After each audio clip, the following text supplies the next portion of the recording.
What's up, everybody? Welcome to today's episode of the Comeback Couples Podcast. I'm your host, Mark Jennison, with my lovely wife, Kendra Jennison. We're keeping it homie. Nice with and my cozy. Homie. Keeping it homie with my homie. Like that one I heard Ryan. I've been waiting to say that the whole time. You guys just nailed that. That's just it. So actually, I'd like to invite you guys into my house. This is my couch. This is like cribs. This is where Kendra sits, dressed like this every day. Never. She sits wearing a jacket like this. Every day. Me. Just keeping it real in here. So for you guys out there to say that a lot of people say, hey, we love how authentic they are. She showed up really authentic today. If this was true authentic, I would be in sweatpants, hair in a pony, and a sweatshirt. Yeah, but truth is this. So I came home, I walked in the door, I'm like, damn, my wife's hot. Like, not that when you walk in, and I see you wearing my shirt and my pants and I'm like, yeah, y'all. Damn, you're so hot. You're so hot. Look a little Merle Haggard over here. But hey, I love you, baby. So there's a couple things I want to talk about. We're going to do things just a little bit different here today. I'm gonna try to do some, well, we won't call it trickery, right? But we're going to do some marketing without you really knowing what's going on. Brian didn't know, but I'm actually going to lead us down a series of questions and events because I'm just going to be upfront and authentic since that's really what we're about. We are offering a new, I don't want to say a new offer, right? Like the IAMACOMEBACK coaching business, the IAMACOMEBACK offer, which is we help businessmen and executives get control of their drinking in 45 days or less, confidentially at home, right? That's the offer. But after that, this is why we're doing all this marketing. It's actually finally coming to fruition. So we're actually creating the second offer, which is basically to get paid and get laid, which is what I like to do. But I'm going to lead you down a series of questions that you don't even know are coming up. Not bad, not good, but we're going to try that out and see what happens. However, you brought up the topic today that you wanted to talk about, which was alcohol in relationships, right? But before we get into that, I like to share a moment. One of these things I'm doing in all my calls, I'm coming up with like quotes. Today's quote was the biggest, what was it? Something about, I can't remember, I'll probably butcher it, but we did a call on triggers. And the biggest trigger is an identity, right? There's a label. The biggest label you could have, the biggest trigger you could have is a label. And for me, that was, I don't love labels in my life, right? When I decided to quit drinking, people call me an addict and a junkie and all these type of things. I'm like, fuck you. In recovery, right? No, man, I'm a man who wanted to fucking win more than anything. But that's not what I want to talk about. I know why I was talking about that. What I want to talk about was I got up this morning, I was listening to a book called $100 Million Offers by Alex Hormozy.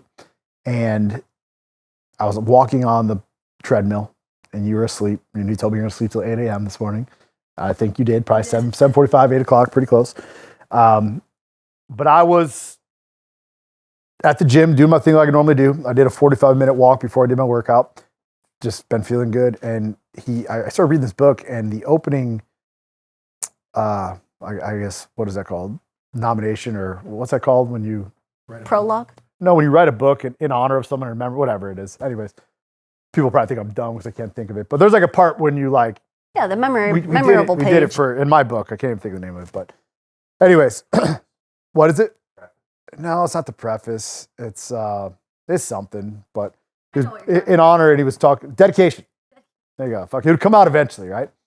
I was reading the dedication, and he dedicated it to his wife, and he was sharing some of his story, and he was talking about when he was younger, and like the story. I'll briefly touch the story. He had just sold $120,000 worth of sales, and the merchant processing company was going to hold on to his money, and he had just under $23,000 worth of payroll that he needed to make, and he only had $23,000 in his bank account, and he was stressed out. He didn't want to think about it, so he paid it, and then the pressure. He was 27 years old, and his heart palpitating, and they were in the movie theater on a Christmas Eve, and his life was falling apart, and his wife. You've probably seen me in this place before, right? Where I would look at the TV, but I'm not really looking at the TV, right? Like we're watching a movie, but I'm not really there. So I was feeling this emotion as I'm on this treadmill, and like he's talking about, she grabs his wrist and checks his pulse, and unwarranted just did it because she loves him, and she could feel his heart beating, and like we're gonna get through this. She didn't even know what was going on, but they had a conversation later. And one of the things she said, where I'm going with this is, she said that she would live under a bridge with him as long as she had him. Like, whether that's true or not, you said something to me before like that as well. And like literally walking in the gym, and like I'm this tough guy in there, and like out of nowhere I fucking start crying. And I'm like, damn, like I really have that. Because it was like 3 weeks ago, because I got a lot of pressure going on. We got some shit going on that I'm trying to figure out. And like 2 weeks ago, you text me that you don't care if we lose everything. You don't want to, right? But like, as long as we have each other, and as long as I don't quit to some degree, and as long as we're like, we could be outside foraging for our food, as long as we have each other, we're good to go. And that's like, that isn't the topic of this call or this podcast we're doing. I just wanted to talk about it today because like I felt it today.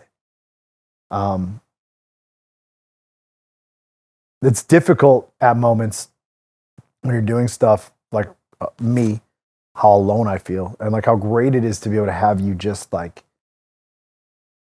have my back, like as a ride or die, like the ride or die. That's what we want to talk about. And I thought about that, and like, man, it's like just the truth. This is my person, and I walk around now, even in our city where we live, and other people in the messages, they're like, man, we love your guys' relationship. We love, you guys are real. You could tell you're real. It's not fake, other than you wore that shirt today. I got holes in my socks, but like, I wanted to touch base on that because it was really important to me this morning to feel that way. And I wanted to share it with people out there who don't have that, or guys who have that and they overlook that, or women who deserve that and they're not getting it from the people that they want to get it from. Mm-hmm. I think that every single person out there deserves it, but you got to show up and be a quality person first before you deserve it. 100%. Yeah. That's my take on that. I love that. Yeah, I think a lot of people might like ride or die is not, I mean, that's a term that we'll use just because you said it, but ride or die does not mean I'm sticking with you and you're cheating on me and you're being a piece of shit husband. Like, that is not the definition of ride or die. Like, me staying with you to do those things, that makes me an idiot. And that is not somebody that you should ride or die with. It's just truly two people that love unconditionally, accept wholly, are, you know, the most authentic versions, and just two people truly willingly and giving it all in everything in life, and good or bad, whatever comes out of it is like, hey, like truly, if we have each other, we're going to be good. That is ride or die to me. For me personally, it's hard to accept that because I'm like, no, man, that's not good enough. Like I in theory, I believe it and I get it, but I can't accept it. Like I have to provide. And that actually makes me love you more for that. Like, I already know that of you, but just because you have such a very like undefeatist attitude where you're like, I can't accept that. I know that of you, Kendra, but I can't accept that because I will never, like, you'll never allow yourself to be that. No, I mean, I lose often, right? I lose often. And that's one of the things I think that why people follow me is like, I'm vulnerable in front of everybody. Like, I try a bunch of fucking things. A lot of things don't work, but when they work well, right? So I have more losses than I do wins, but it seems like when I hit a win, they're just much bigger that outweighs the losses. Right now we're in a losing season. So I thank you for. You don't have to thank me. I thank you because, well, like I said, being with somebody who cares so deeply about the well-being of their family, I feel like it's so rare. I'm not saying that there's not people out there that don't love or don't care about it, but you take it to such an extent that failure is never an option. And I truly, truly, truly appreciate that. That doesn't mean that failure won't happen, right? Like just this past couple of weeks, you had these like really scary health conditions where I was just like, geez Louise, like, is the pressure even worth it if this is what it's going to take? Like, I would rather live under a bridge. I would rather forage for food. I would rather do all of that with no pressure, no nothing, and just have each other, if that means that I get to keep you and your health, you know? And that's where I was going with that. Which I see on your side. Yeah. But for me, there is no option. I know. I know. There is no option. Yeah. I assume die before have that. I know. Right? Which is probably the very thing you're attracted to, yet the very thing you're scared of. If we're being real, you know? Failure is not an option, yet failure is part of it. Yeah. Like, it's not an option, it's actually, failure is the way. Yeah. And that's one of the things that I'm really learning. I was having a conversation with Ryan here, and we're trying to figure out like with the company and the brand and how far we've got off of stuff. And Kevin, us three are really trying to really racking our brains looking at it. And I'm like, dang, dude, this is the first time in my life. I actually sent Kevin this message this morning. I've never been this happy to lose, because now I'm uncovering what's going on, right? I couldn't find it externally, so I realized it's internally. It was the switch that pulled us. And as things reveal themselves, I'm able to make decisions that needed to be made a long time ago to clean this up. So here I am in a losing season. Even though I lost $100,000 last week, I'm like, I can actually come back from this stronger because that's what I do. But at the same time, and I know this isn't the topic, we're gonna get to the topic, I sent him another message that said, did I just build this for the past 3 years to get right back here to get the satisfaction of building it again? Because I like the way that I wouldn't put it past you. Right, without knowing it. I know, like subconsciously Did I subconsciously, because I enjoy the fucking process of building something from a burn, right? It's probably gonna come up to the next level. Like, how do I avoid that trap? That's a whole nother topic and conversation. But today, you want to talk about, I have some notes here, but you want to talk about alcohol and relationships, right? Tell me what you're thinking on that. I'm going to give you. So I was specifically talking about being in a relationship where alcohol isn't even involved, because it's a non-issue. It's non-existent for me in my life. It's non-issue, non-existent for you. Having two people that thrive, have fun, can laugh, can have sex, can be authentic, can be vulnerable, all without alcohol. I feel like that's a true rarity in a lot of places. And I know a lot of people that have decided to, give up alcohol, or maybe for them, like I said, it's a non-issue. Maybe they go to a wedding and they have a flute of champagne and that's it. But just what is it like to be in a relationship where alcohol is a non-issue? Like, I don't ever have to worry about you going out, coming home hammered, or making plans and being too hungover to do something, or same and vice versa for me too. To be real, I'm gonna give it back to you, but to be real, man, I could get hungover after eating like a McDonald's cheeseburger though. So staying up too late. Staying up too late, it's like it's the same shit. Actually, so I like what you're saying, that being in a relationship where alcohol is a non-issue because you can count on the person, vice versa, because they're high-value individuals, and they do what they say they're going to do. But I want to actually tie it in with like, what is it like to be in a? How do we get there? How did you get there? Because obviously, I've never shown you the tendencies of alcohol because I made some decisions to never drink. Right? Like you've never seen that side of me. Never, yeah. Because I've heard stories of the old you. And that's where I want to go, because so we have something unique. It's not only available to us. There's a lot of men that come through my program that have actually decided to get divorces, and they're like, I want what you and Kendra have. Sure. And there's a lot of people that have hurt the men hurt the women, or the women hurt the men, and there's fucking turmoil there. So a lot of questions they ask is like, I can't actually I had a guy ask me this the other day, like, I can't resonate with you because I didn't get to build something new, right? But I think that's bullshit. I was gonna say that too. What's your thoughts? I was gonna say maybe there's hurt and there's some past tension, turmoil from whatever, but they can start, if they so choose, 100%. Like, this is how we're gonna be moving forward. Well, I always go a layer deeper. Like, you came into the relationships. When someone says that to me, and they're like, I cheated on my wife. I drank too. We won't even say cheated. That's like the ultimate caveat that I think it's hard to come back from, right? I think that's really just a deal breaker. Lying and cheating are the only two things that'll fuck this relationship. If you lie to me or you cheat on me, fuck you. Yep. Right, and then vice versa. If I lie to you, cheat on me, then fuck me. Yep. Right. There's no reason to be together. I know that happens. There's great people out there that have done it. Just my standards for me is that I don't want that in my relationship. Yep. Now that doesn't mean I don't help people put it back together. I can't make their choice and decisions for them. The reason that that's important to me is because I've been cheated on and I don't like the way it feels, so I never want to feel it again. And I'm sure and I never want to put that on you. Same, yeah. Right. So it's just a non-negotiable. I hate being lied to, so I don't want to lie to you, and you don't want to lie to me. So those things those are my standards. I only have really two of them. I mean, I have more, but those are the two. Those are the deal non-negotiables in the relationship. So let's just talk about people making choices and like little lies. I'm talking about big lies, right? Like financial cheating, stuff like that. Like that type of stuff. But like these little lies of like, and they add up over time. But you know, no, I only had 2 drinks. The reality you had 10. Sure. Right.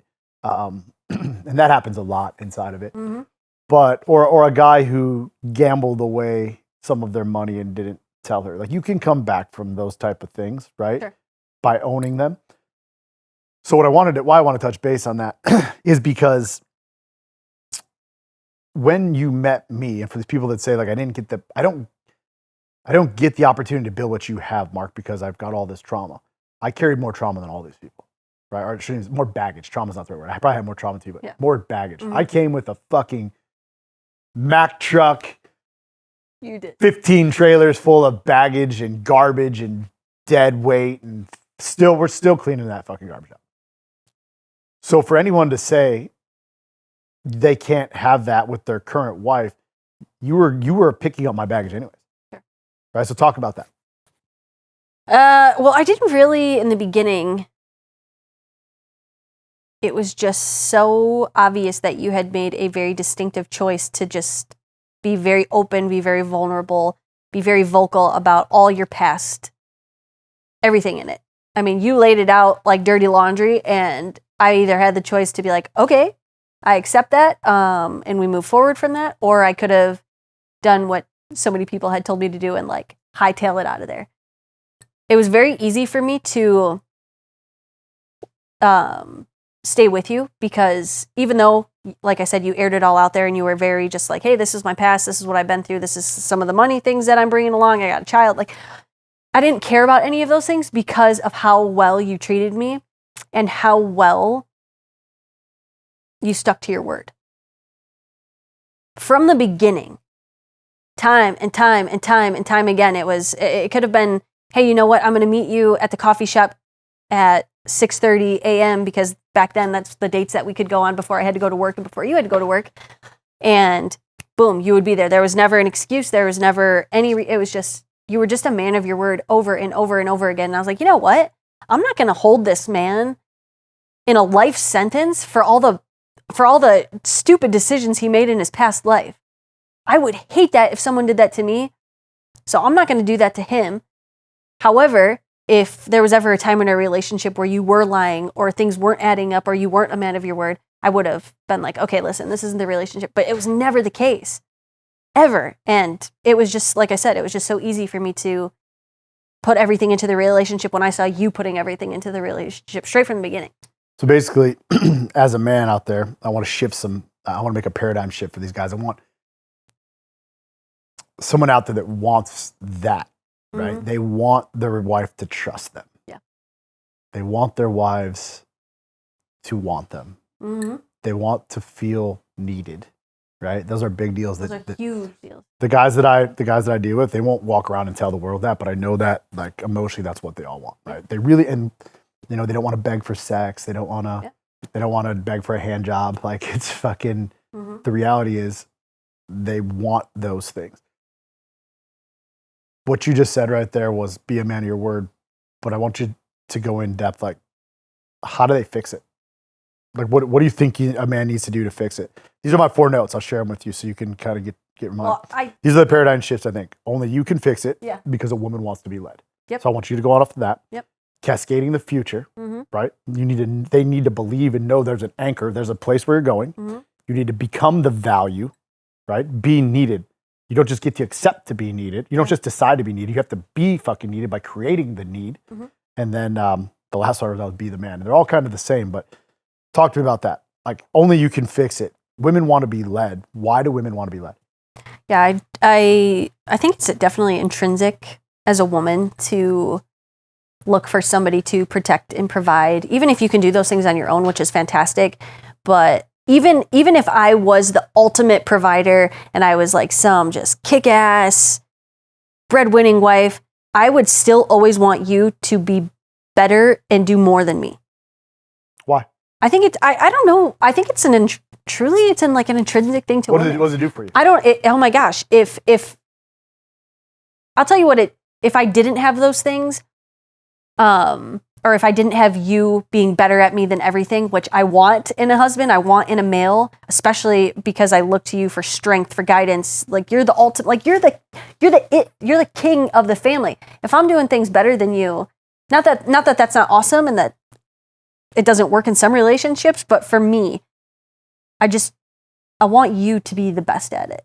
That's how like you're the man. You're the, sure. You know. So I want you to leader. go deeper, honey. Like, what is that? I know you like that and you feel it, but like, what does that make you feel like when you lay down? And I'm not better than you at everything. Like, you're a better surfer than me, right? I'm way faster on running, but like when you know that you're being led because you can count on me and you trust me and I hold myself accountable, it allows a place for you to experience. It allows you to experience a frame of life that most people don't get to experience. Talk about that. It's so hard for me to like put it into words. I guess just because I do just live it and I don't ever like just sit and think about like, oh wow, I don't have to worry about Mark. Like I just don't have any worries. I'm not exactly sure how to articulate that. Yeah. But what it does for me, it just creates like this ultimate freedom in my life for me to do exactly what I need to do as your wife and as a mom and as a business partner in some ways. It's just ultimate freedom, I guess, is the peace, freedom. Yeah, it's all those. That's what I wanted to drive home, right? So by me leading you, I allow you to, you said this over and over, the greatest gift I've given you is the ability for you to be your truest, most authentic self. Mm-hmm. And when you can connect with your most authentic self, man or woman, and I know this because I watch you, I'm just trying to help you out here, it allows you to operate from a place of peace and freedom. Yeah. You don't bring any outside negative energy in. You've got your own problems you got to deal with. You've got these kids you got to deal with. You got this household that you need to take care of, but you're allowed to actually be you. And when you're allowed to be you, then you desire more from me. Yep. Right? Then you desire more connection. You want more time, right? So there's dudes out there that don't get this, right? They don't want to be led. Ryan said it on the way over here. We're talking about something that Keith said at one of the events that we did where they're watching a Netflix show and it was him and Jesse and they're watching a Netflix show or something and somebody called and he got up and he took the call and then Jesse went to bed or something like that. And then he realized that what he'd done, it was from years ago, like the same type of actions he was doing, wasn't paying attention to her. He got up, he broke what was going on and wasn't paying attention to her, which made her fucking separate from him. And I think the response was the woman would just give anything just to be heard. Mm-hmm. I don't just hear you, I feel you. Yeah. Right? Definitely. Literally feel you and emotionally feel you. Because I allow you to operate in a place that I think a woman should thrive. You do. And when I'm thinking about our relationship and I'm thinking about, I mean, it's been big right now. I mean, you don't even realize I've mentioned it a couple of times. I built you to who you are right now and I'm still building you to where we're going. 100%. Because I know I have a vision for me. I get in my car every morning. I say, I will do everything in my fucking power to be successful. I'm obsessed with success. I don't want to admit it. Or I don't have a problem admitting it. And I know one of the fears back when we first started was you're like, I'm never good enough for him. Mm-hmm. I don't know if I can come with him. I don't know if I can fulfill these needs. And I, as the man who led it, like, I'm like, dude, I fucking found something that makes me feel good. Just like crack did, just like fucking meth did, just like beer did. Only this thing doesn't hurt me back. It fucking loves me back. Mm-hmm. Right? So when I connected the pieces for me to figure out what I wanted to lead you, I realized I have to build you. I have to allow you to build yourself, like leading you, knowing that this is who you're going to become. The person you're going to become in 10 years from now, because we're going to have a complete different lifestyle, right? It's not that far away. We've been at it 5 years. 10 years from now, like you're still only 41 years old. You're my age in 10 years. The amount of wisdom, the amount of vacation, the amount of experiences, the amount of happiness, the amount of freedom, right? The amount of money you're going to have, you would not be prepared to have what's coming had I not allowed you to thrive and build and become who you are. You probably never even looked at it like that. I have not. You articulated that way better than I ever could have, I felt like. But it makes perfect sense. I know sometimes especially people that know me, your dad called me always working Mark, right? And one of my frustrations is, or not frustrations, one of my struggles is like, I don't want to pass up today for tomorrow, but I also know that my tomorrow 10 years down the road is pretty fucking amazing. So how do I not pay attention to it's there and be here in that dichotomy of that pull back and forth? I fully plan and committed, right? I'm committed. I'm confident in it, right? I'm keeping the composure and I'm concentrated on driving forward to this place. And the reason that when I get there, I need you to be ready to be there, right? I share that. I don't know if that's going to land with anybody, but every man that listens to this thing, I need them to understand that to build a relationship, you need to build the relationship. I don't think a woman wants to just, I think the way I'm talking, I don't think I fucking know. Leadership isn't always with words, right? It's always done with action, and it's also done with vision. Like, I clearly have a vision for where you're going to go. I clearly know what you're going to look like, right? I mean, I don't know exactly. I know you're going to be fit. I know you're going to be tan, right? I know you're going to be healthy. I don't want a wife that doesn't look good at 40, 45, 50 years old. I still want to have sex with you when I'm 90, right? I'm going to have you pump up my little fucking, because I won't be able to get a boner anymore. So like, I'll be stocked about Viagra and post. No, but the point is, like, I know what the life that I want to build. How does it make you feel when I say that? It makes me feel empowered for sure. I could see in your eyes something different just hit when I landed that on you. Yeah, the entire conversation that you just laid out there was so powerful and truthful and so good that I am like I said, you articulated it way better than I ever could have put into words. But you nailed it. It's exciting for sure. And actually, what I was thinking about as you were speaking is Ryan actually the other day made a video talking about, what did he say? Well, it doesn't matter exactly what he said, but I didn't become the best version of myself until I met you. And I'm still becoming the best version of me as we continue to grow together. And yeah, the entirety of our relationship is you're the leader, you're the visionary. But I am 110% willing to grow and be knowledgeable and accept whatever challenges that I have to overcome to go there with you. You know, and this is, I guess, is a message for the wives, is allow your husband to lead, because that is what he's called to do. That's what a man is called to do. That is what you've been called to do. And that's why your relationship is so amazing. But as a wife, you have to be willing to step up to the plate too. And I think that's so huge, because we wouldn't be together right now if you were like, this is where we got to go. This is a vision. And I was just a slob. Or if you became an anchor, I would have ditched you long. Or if I became an anchor. Great. Yeah. It doesn't work for me. It's either where you're either fucking fuel or you're an anchor. Like, there is no, I'm a very on or off guy, right? You know that. I wanted to say this. So one of the things I've learned over the past 5 years, and I shared this on my Alliance call with James Blatz. He was talking about his wife and some of the things I said. You don't even realize, and I didn't realize, how my self-growth, how my leadership, how my vision, how my struggles actually added confidence to you, right? For you to thrive. You clearly know how to, you don't know 100% how to do it. But if I say, Kendra, you need to go figure out how to start a business, I'm not going to help you. You're going to take everything I learned. What I've talked about, what I've told you, what I've been preaching for 5 years. What I see every day. What you see, go start a business. I can do it. You can do it. Yeah. Right? But not even further in the business. Like, if something happens to me, you know what you need to do. I do. And at least I have a pretty good idea.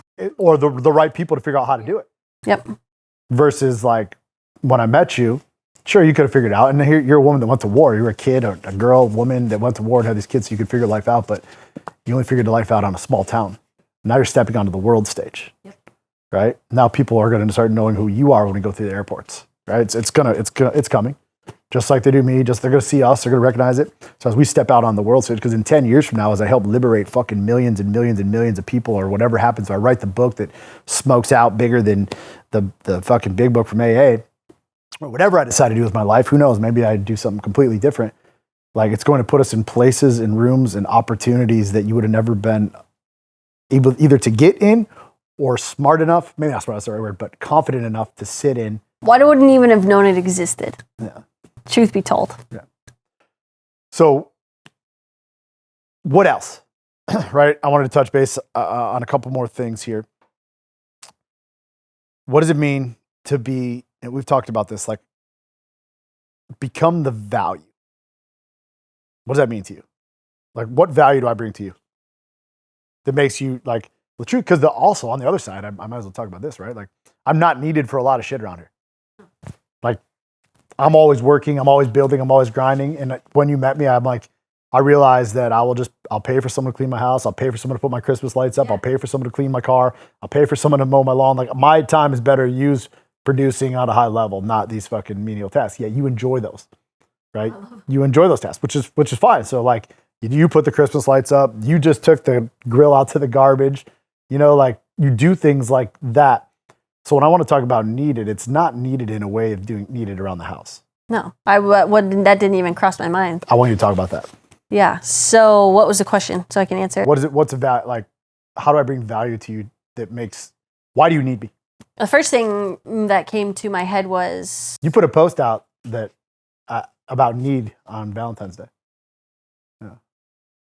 But I talked about I need you, but not in the sense of like to do things for me. It's more of like I need you like the air that I breathe type of deal. That's the value that you provide for me. Yeah, so I feel I don't know how to I don't need you for like I said, I don't need you for those things. I just need you for the love, the protection, the provide. It's more of like the feeling than it is actual things. Right. I'm not talking about things. You need me to thrive because it's peace, it's happy. Like I want your words. When you thrive, I thrive. And in order for me to do that for you, then I have to be the fucking man. It's so hard for me to answer these questions out loud and to like put it into words because like I said, I just live it. And maybe that's a flaw that I should work on. Maybe I should sit inside of these things more often and I should be like, oh, wow. But you've done just such a good job of just being who you are and doing what you say you're going to do that I'm like, this is normal for me. This is normal life. So when you're asking me to put it into words. That's because, and I did this on purpose. Yeah. Because I wanted the words not to come out. Yeah. Not because you're dumb. Not because I don't think you love me or like that, because I needed the people that listen to this to understand what a fucking man does. You literally do everything. And so I just automatically think that that's a standard. It is the standard in our relationship where I don't have any worries. Not in the relationship, not in our life, not with our kids, not in whatever. And so for me to try to articulate how I live my life or what that feels like or what it does, I am kind of at a loss for words. I'm like, it's just how I live. Mark takes care of this, and I can just kind of thrive over here. And I've never put thought into it. Yeah, you don't thrive over here. Well, that's exactly what I wanted to happen on this episode. Yeah. Like I wanted people to see and feel. It's more what they see and what they feel versus what they hear. Everyone knows you love me. Everyone knows you're loved. Everyone knows your life is fucking great. But when I can bring you to a place where your life is unexplainable because you get to live in a place of just happiness and you're able to thrive and you're able to just be, yeah. Like I'm able to, I created a fucking space for you. I took a girl. Yes. How old were you when I met you? 26? I took a girl who was 26 years old, 2 kids, working at a dentist's office, picking your face all the time because you were stressed out, trying to make your ends meet. You were making it happen. But I took you and I was the biggest fucking scumbag there could be. I went, you can go CCAP me right now. I put fucking millions of dollars upside down. I owed the government money. I built and burned multiple things. My very own family fucking hates me, hates my fucking guts. I stepped into this place. I said, I'm going to take you and I'm going to take these 2 little girls. Now we're going to grab my son and we're going to build this family. And here's where we're going to go. And I'm fully confident that on the way I'm going to fuck up. But as I fuck up, I'm going to keep my composure because I want you to fucking thrive.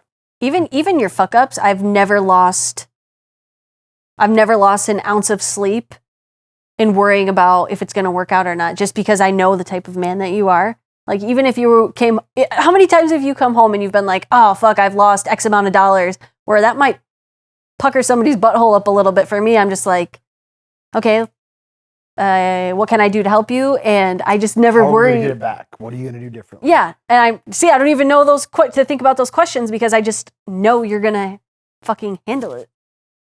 Like, I just trust you so much and have so much faith in your ability to handle things. That's just how it is.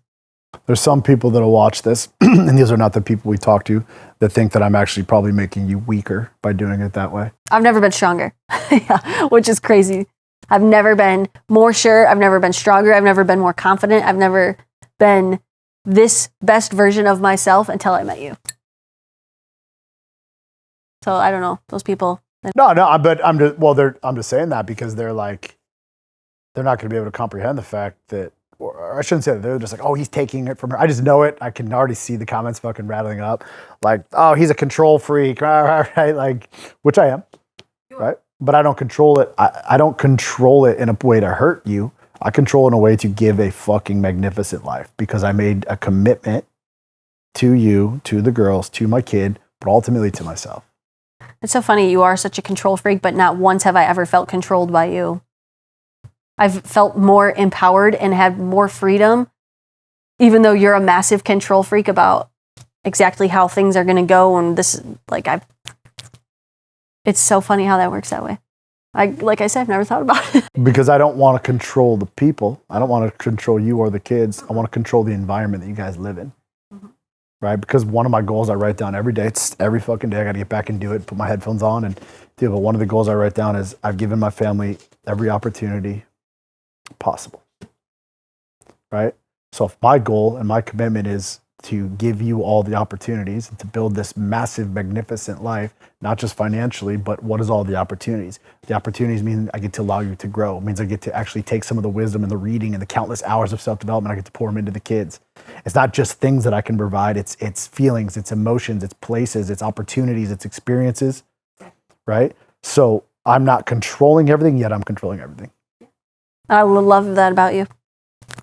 And I think by me allowing you to do that without ever trying to stop you, or you thrive also. When you thrive, I thrive, we thrive. It's just how it works. I was thinking when you were talking, like, I don't know what life would be like if you just got up every day and you went through the motions. Not you, but like as a man. I'm putting myself in the shoes of a man that listens to this thing. I don't know what it's like to just get up and have life happen to you.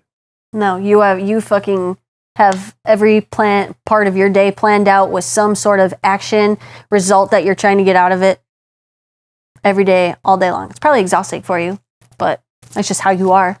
Yeah, I mean, I don't even know if it's exhausting, because I think what's more That's how you are, right? Yeah, I think what I think would be more exhausting is just losing, and just doing nothing. It's boring to me. So the last thing I want to talk about before we jump off, we've been going for about 30, 40 minutes. What do you think give some advice to a dude who's listened to this thing? He's got a wife at home. He loves her. He stopped drinking because we talked about the relationship without alcohol. He's got the opportunity to build something magnificent with her alongside him, but he's afraid to actually connect with her because he doesn't know if he can trust himself. He doesn't know if he's going to be able to save the business because he made some stupid fucking decisions and mistakes. What would you tell that guy? I would definitely say, do not hold yourself to a life sentence. Don't hold yourself to the life sentence. You messed up. You may be messed up more times than you can count, but your wife, you can make the choice right now as a man to step up, to be the leader, to be the man, and to completely change the entire future for not only yourself, but your family. And that's not something to take lightly. It is as simple as just doing exactly what you say you're going to do and having so much strength and conviction in what you're doing and what you're saying that even if your wife right now doesn't trust you, or maybe she's skeptical about it, that be so strong and be so confident and be so convicted in doing exactly what you say you're going to do that she has no choice but to totally believe in the truth, this new man that you're becoming. Because that's all it takes. It's going to take consistency of just being the fucking man, doing exactly what you say you're going to do. And it really is that simple. So what I do, what I'm gonna add on is when I do an enrollment call, I take the guys through the Comeback 7. Faith, finances, family, fitness, future, freedom, foundation. I'll say it one more time nice and slow because I had a guy tell me I talk too fast. Faith, finances, family, fitness, future, freedom, and foundation. Faith in our program simply means believing in something you can't see. And for some of you men right there, you can't see your relationship back in love with your wife. You need to believe it's possible. Piggyback off what you said. The second one is your finances. You need to go to work every day so that she fucking knows she's safe and secure.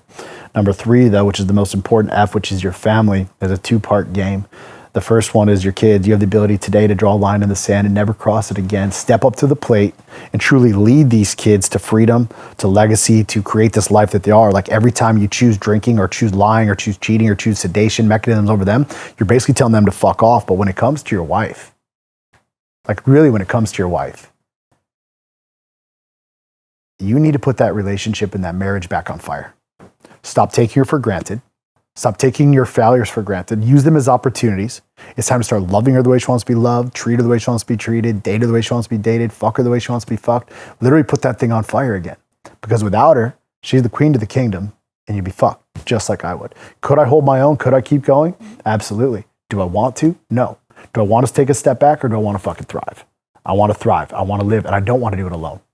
And I know that as powerful businessmen out there, a lot of people are contemplating. One of the worst things that could happen to you as you're chasing money, and I love chasing money, is that you end up 55, or not even 55, 65, 85, 70, 95 years old. And the only thing, you're so broke that all you have is your money. Because you overlooked the fact that your wife wanted to come lift you. She's fucking the pool boy, completely left you alone, and you're a miserable old crotchety fuck. Right? I share that with you because that goal will never be there. I have countless comeback guys, ultra successful, that are going down that path because they won't grab a hold of their wife because they're too fucking proud to lead. And they think the only thing that makes them is the money. And I love money and I think everyone should go get it. But I ultimately think you shouldn't do it alone. So my call to action this week for men and women who's listening to this thing, no matter where you're at in relationship or in your money game, is to spend some time looking at the future, finding out what your roles and responsibility are as one or the other, being able to see what you can commit to, see what type of triggers, what type of frustrations, what type of things you need to talk through so that you can find out how to build this path in unison, right? I think one of the things that we're teaching in the Alliance and the Comeback Couples is that to stand as one, right? That's really what this podcast is about, is you can see it in real live action. Like we are one. You're on my ride or die, right? I wrote on the mirror, we're Bonnie and Clyde. So that's all I got for today. That was so great today. That was a good one? Yeah, even I felt inspired after this one. I was like, dang.